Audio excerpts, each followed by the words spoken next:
Drawer আরো টাকা আছে। ড্রয়ারটা খোলেন, আপনি খোলেন, আপনি ড্রয়ারটা খোলেন ভাই, ড্রয়ারটা খোলেন। মমতাজের বাড়িতে সেনাবাহিনীর অভিযানে উদ্ধার হলো 900 কোটি টাকা এবং 1 বস্তা স্বর্ণ। মমতাজের বিরুদ্ধে বেশ কয়েকটি দুর্নীতির অভিযোগ উঠেছিল, বিশেষ করে রাজনীতির সাথে তার জড়িত থাকা এবং কিছু অস্বচ্ছ ব্যবসায়িক লেনদেনের জন্য তার নাম বারবার আলোচনায় আসে।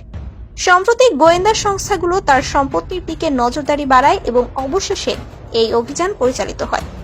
অভিযানের সময় সেনাবাহিনীর একটি বিশেষ দল মমতাজের বাড়িতে প্রবেশ করে এবং বিশাল পরিমাণ অর্থ ও স্বর্ণ উদ্ধার করে। উদ্ধার হওয়া টাকা এবং স্বর্ণের বাজার মূল্য প্রায় 900 কোটি টাকা।